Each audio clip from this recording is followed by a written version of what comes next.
ചാലക്കുടിയിലെ ജനവാസ മേഖലയിൽ കണ്ട പുലിക്കായുള്ള നിരീക്ഷണവും പരിശോധനയും ഊർജിതമാക്കി വനം വകുപ്പ്. രാത്രിയിലും പകലുമായുള്ള പരിശോധനകളാണ് വനം വകുപ്പും ദൗത്യസംഘവും നടത്തുന്നത്. പുലിയുടെ സാന്നിധ്യം അറിയാനായി 100ഓളം നിരീക്ഷണ ക്യാമറകളാണ് പുതിയതായി മേഖലയിൽ സ്ഥാപിച്ചുകൊണ്ടിരിക്കുന്നത്. പുലിയെ ആദ്യമായി കണ്ട കണ്ണമ്പുഴ ക്ഷേത്ര പരിസരങ്ങളിലും കഴിഞ്ഞ ദിവസങ്ങളിൽ പുലിയുടെ സാമീപ്യമുണ്ടായ കാടുകുറ്റിയിലുമാണ് പ്രധാനമായും ഇപ്പോൾ ക്യാമറകൾ സ്ഥാപിക്കുന്നത്. കഴിഞ്ഞ ദിവസവും പല ഭാഗങ്ങളിലും പുലിയുടെ കാൽപ്പാടുകൾ കണ്ടെത്തിയിട്ടുണ്ട്. പുലി ഇപ്പോഴും ഈ ഭാഗങ്ങളിൽ വന്നു പോകുന്നുണ്ടെന്ന നിഗമനത്തിലാണ് വനം വകുപ്പ്. കണ്ണമ്പുഴ ക്ഷേത്രപ്പറമ്പിൽ ആദ്യം സ്ഥാപിച്ച കൂടിന് സമീപം പുലിയുടെ ദൃശ്യം ക്യാമറയിൽ പതിഞ്ഞിരുന്നു. ഇവിടെ നിന്ന് പുലി എവിടേക്ക് പോയെന്ന ദൃശ്യങ്ങൾ വ്യക്തമായിരുന്നില്ല. പിറ്റേന്ന് കാടുകുറ്റി പഞ്ചായത്തിൻ്റെ പല ഭാഗത്തും പുലിയെ കണ്ടതായി നാട്ടുകാർ പറഞ്ഞിരുന്നു.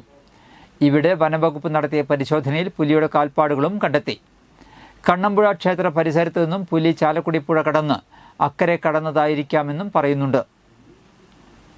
പുഴയോട് ചേർന്നുള്ള ആൾതാമസമില്ലാത്ത വീടുകൾ, കെട്ടിടങ്ങൾ എന്നിവിടങ്ങളിലും വനംവകുപ്പ് പരിശോധന നടത്തി. കണ്ണമ്പുഴ ക്ഷേത്രം മുതൽ കോട്ടാറ്റ് വരെയുള്ള പ്രദേശങ്ങളിലായി നിരവധി കെട്ടിടങ്ങളിലാണ് ദൗത്യസംഘം പരിശോധന നടത്തിയത്. നിലവിൽ 4 കൂടുകളാണ് പുലിക്ക് കെണിയൊരുക്കാനായി സ്ഥാപിച്ചിരിക്കുന്നത്. കണ്ണമ്പുഴ ക്ഷേത്രത്തിന് സമീപം 2 കൂടുകൾ സ്ഥാപിച്ചിട്ടുണ്ട്. കാടുകുറ്റിയിൽ കഴിഞ്ഞ ദിവസം ഒരെണ്ണം സ്ഥാപിച്ചിരുന്നു. മാർച്ച് 14-ലാണ് പുലിയുടെ സാന്നിധ്യം ഉണ്ടായത്.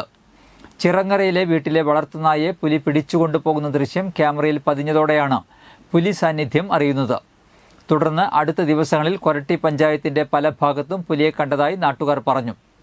ഇതേ തുടർന്ന് ചിറങ്ങരയിൽ ഒരു കൂട് സ്ഥാപിക്കുകയും ചെയ്തു. 10 ദിവസങ്ങൾക്കു ശേഷം 24-ലാണ് ചാലക്കുടിയിൽ പുലിയെത്തുന്നത്. കണ്ണമ്പുഴ ക്ഷേത്രത്തിന് സമീപത്തെ വീടിന് മുന്നിലൂടെ പുലി നടന്നു പോകുന്ന ദൃശ്യങ്ങൾ ക്യാമറയിൽ പതിഞ്ഞു. തുടർന്ന് ക്ഷേത്രപ്പറമ്പിലും പരിസരത്തും പുലിയുടെ കാൽപ്പാടുകൾ കണ്ടെത്തിയിരുന്നു.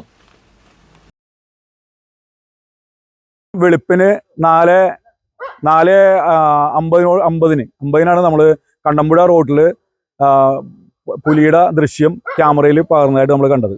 പക്ഷേ കണ്ടത് 2 ദിവസം കഴിഞ്ഞിട്ടാണ്. ആ കണ്ടതിന് ശേഷം ഫോറസ്റ്റ് ഉദ്യോഗസ്ഥർ അശ്രാന്ത പരിശ്രമത്തിലാണ്. നമ്മുടെ കണ്ണമ്പുഴ ഭഗവതി ക്ഷേത്രത്തിന് സമീപം പുലിയുടെ കൂട് സ്ഥാപിച്ചു, നിരവധി ക്യാമറകൾ സ്ഥാപിച്ചു. പക്ഷെ കാൽപാദം കാണുന്നതല്ലാതെ ഈ പുലിനെ കാണാൻ കഴിയുന്നില്ല.